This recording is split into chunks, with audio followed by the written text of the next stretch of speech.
Squires. Is David Cameron a hero for standing up to Europe? Is David Cameron a hero for standing up to Europe?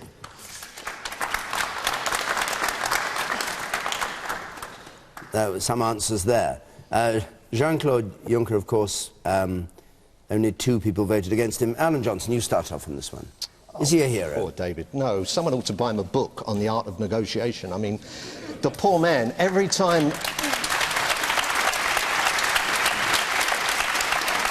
an MP, Tory MP, is under threat of deselection, David writes to the local party and they get deselected. Every time he supports a minister like Maria Miller, you know she's going to be gone within a matter of days. He was probably the only man who could unite European Union in favour of Juncker. There were people, he needed roughly 4 European Union countries with the right number of votes to block it. And his approach was totally wrong. And if people think he's a hero for that, they'd have thought he was a hero back in December 2011 when he vetoed that directive and walked out. It went through. It went through. The veto meant absolutely nothing. Now, I'm concerned about this because I'm pro-Europe. And I tell you someone else who's pro-Europe as well, David Cameron. If you read Cameron's speech, his Bloomberg speech, where at the end he put in a bit to please people like Bernard and his backbenchers, he made a very powerful case for Europe, one of the best arguments I've ever seen. The bit at the end wasn't about what's right for this country, it was about what's right for the Conservative Party, and that's the truth of where we're going in terms of his policy on a referendum. Peter Hitchens. I'm amazed that this complete fake has achieved such success, that somebody can go...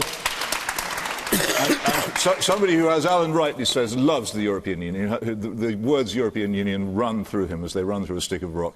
A man who, a couple of years ago, made a speech saying the European Union should be extended to the Ural Mountains. This person, who is actually probably one of the most pro-EU politicians in the country, has managed to pose successfully to anybody in this country as an opponent of Brussels, is a tribute either to the amazing powers of spin of the Conservative Party or the extraordinary gullibility of members of the population. I just can't understand how anyone can swallow it. He got into this position by accident. He was wrongly briefed by somebody who told him that he could have an easy victory against Juncker because they thought that Angela Merkel was against it. When it turned out she wasn't, he then decided to do a huge reverse ferret. And instead of being the great victor who'd got rid of Jean-Claude Juncker, he would be the lone opponent of Jean-Claude Juncker, along with the Hungarians. And this is all completely stage-managed. It has no content at all.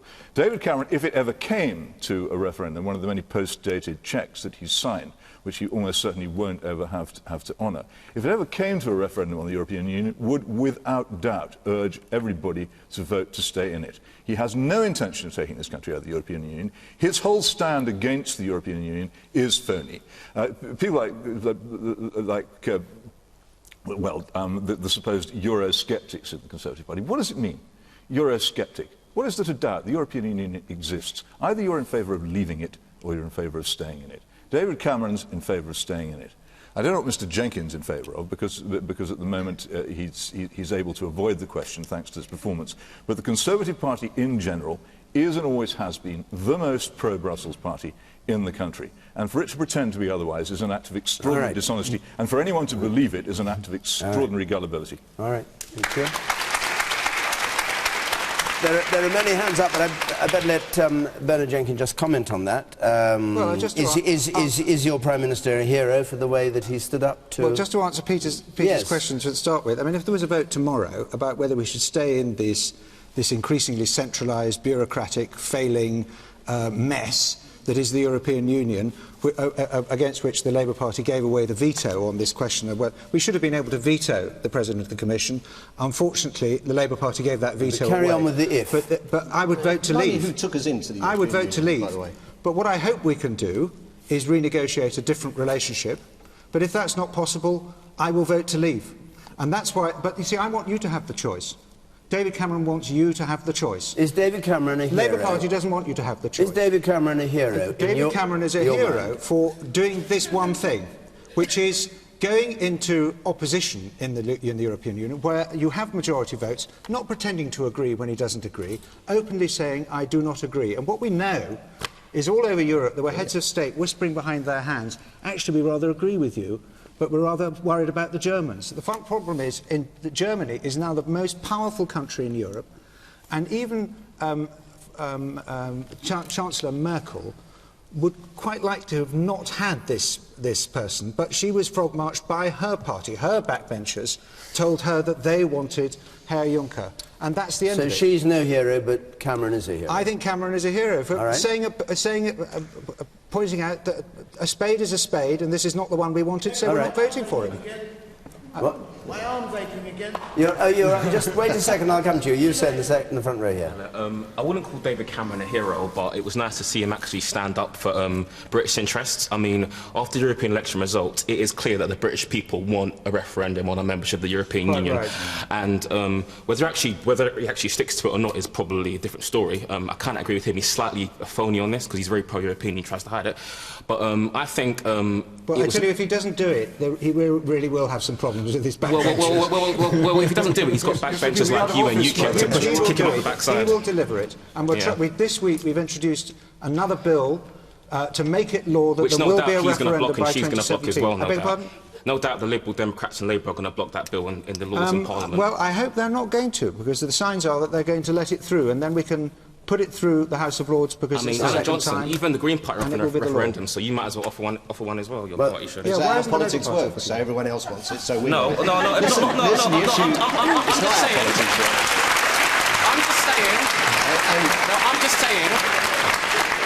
I'm just saying.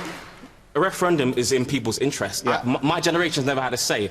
I don't know whether I'd stay in or leave, but I'd like to have a say of, do I stay in this European superstate or do I leave? And I don't really know. I'd like to stay, but the way things are going now with all this increasing power to Brussels, it's a bit alienating for someone like me. So I may leave, I may stay, I'm not too sure. Doesn't it make you even a tiny bit suspicious that this referendum is being offered at more than 2 years hence after the person who's offering it will almost certainly not be in office? It does. Not even the tiniest bit suspicious. I feel as though it's because... Okay. If he wants to hold a referendum, he can hold it now. It's because of Eurosceptic backbenchers. He doesn't want to hold the referendum, that's why he and it's because of UKIP, UKIP, that's why he's offering it. All right. I'll come to you, and then I come up to the top of the man who says he's waving. Yeah, I'm just not wondering. drowning. I'm just wondering whether the Scots feel the same about Westminster.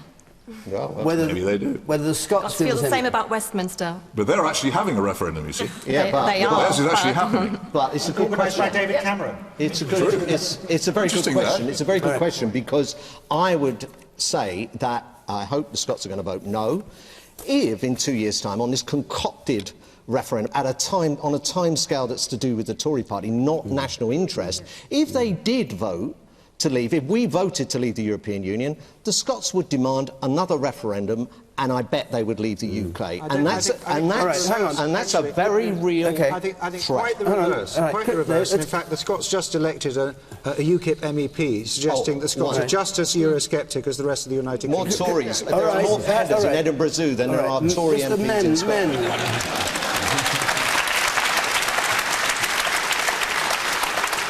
Men on the panel, just give way to the women for a moment. Christine Blower, you cited Unite, you're going on strike with them, you cited them with approval. They've asked for Labour to have a referendum on the EU. McCluskey wants it.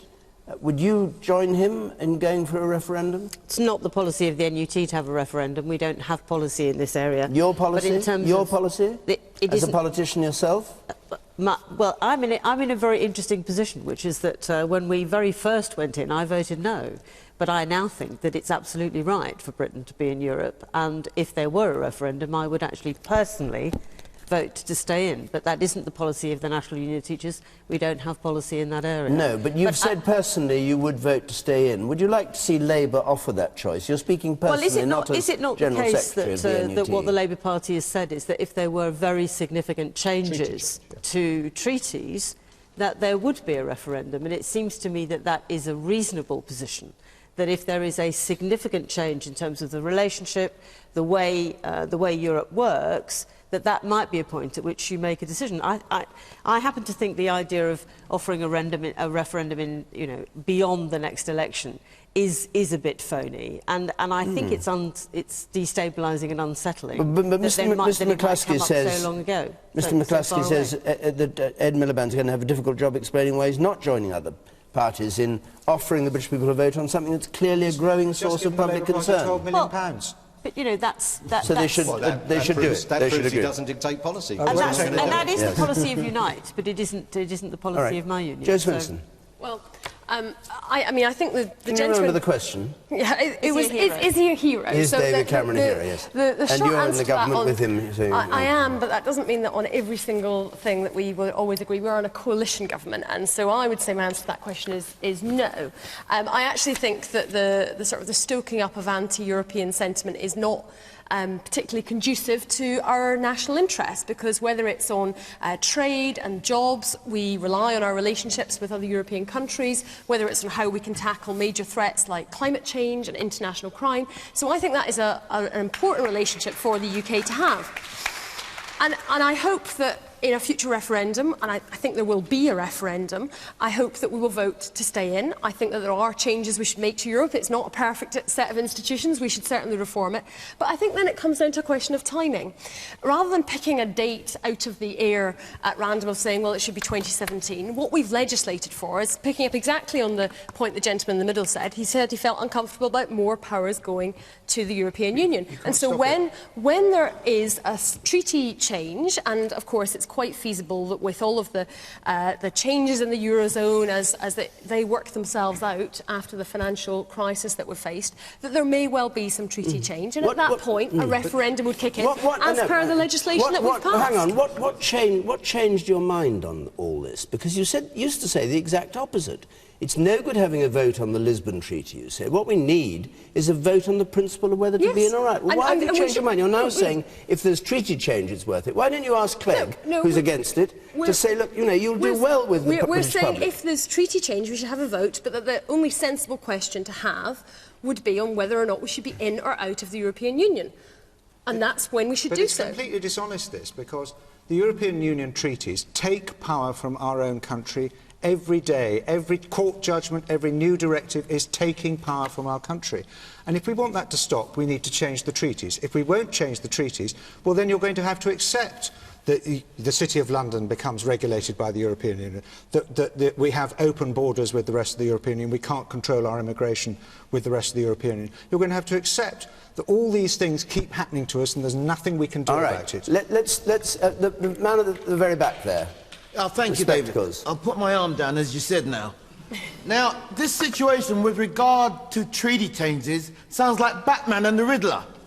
You know, David Cameron's offering he'll give the British public a referendum if he wins the general election. And then you've got the other so-called three main parties all, you know, up against this situation with regards to us having a referendum. Why cannot the British people be allowed to put the great back into Great Britain and give us a referendum so we can make up our own mind? We're the experts out here. We know what's going down. Let's put the great back into Great Britain. All right, we're the experts. You, sir, what do you think? I'm coming back to the fundamental point about David Cameron. He missed a chance where he could have nominated an alternative to Juncker, which is by staying in the EPP and getting it all sorted out there. It wouldn't need to be a hero. And the woman there, I'll come to you, sir, in a moment. The woman there in the second in, yes, you. Yes, you. I think a yes-no referendum is too simplistic for such a complex issue. For the public to decide, say no or yes is too simplistic. You need reform, and perhaps what a better solution would be, yes, we want to stay in with no reform. Yes, we want to stay in, but we want reform in the EU, or no, we want to come out completely. Yes or no is too, like, there's too much dichotomy between the options. Too brutal. Yes, exactly. But if there was a renegotiation offered and undertaken, and a Prime Minister, say Cameron, were in a position to do it, would you then think it was right to say yes or no? If you've had a renegotiation of the terms of Britain's membership? Yes, I think if there was a change in the way the EU was run, I think then you'd be in a position to be able to say yes or no. This is a myth. The whole idea of renegotiation is a complete fantasy, just as the idea there was any alternative to Jean-Claude Juncker.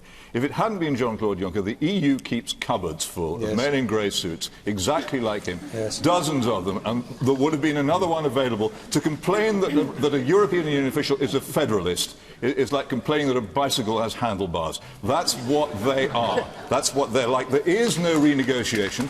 The European Union has been, since it began, and it has in its initial treaty, the Treaty of Rome, a clause calling for ever closer union, which means the abolition of our national power. Now, Mr. Jenkins here poses as a great opponent of the European Union. I'm going to ask him if he's so opposed to it, and all the other members of Parliament here, what they're doing about the fact that the European arrest warrant, which we have actually uniquely got the chance to get out of, an outrageous interference with our independence, which allows a magistrate somewhere in Europe to issue a warrant against somebody in this country, which we then have to execute. We could, if we wished to, now opt out of that. By a unique anomaly of the European Union, we can opt out of it. They're not going to opt out of it given the opportunity. Well, why is that? Why Peter, are you not going to opt out of it? I am completely at one with you. I'm going to vote against this. I think it's absolutely mad. We stood on a platform of the European elections saying we were going to take back power over justice and home affairs, and it's completely bonkers for us to contemplate. And what are the Tory whips going to do about it? It also enables us to catch criminals and when they've fled to other countries in Europe. There are 170 countries outside the European Union that have extradition agreements with European countries. All right, you don't have to be in the European Union to get an extradition warrant. Sir. It's a lot quicker doing it through the European arrest warrant. Without the European arrest warrant, we would have never got the London bombers back. Exactly. And Cameron picked, on this Juncker issue, Cameron picked the wrong fight. One of the reforms we're trying to get out of Europe is making it more democratic. And the whole point was that Juncker was a democratic choice of the European Parliament that we'd only just elected. And he was the... Would you like, the next time there's a general election here, that the leader of the largest party wasn't somehow the Prime Minister or the leader of the country? Because that's what the logic of not having Juncker was. He was the leading candidate from the EPP that had just won that election. No, they didn't win. All right.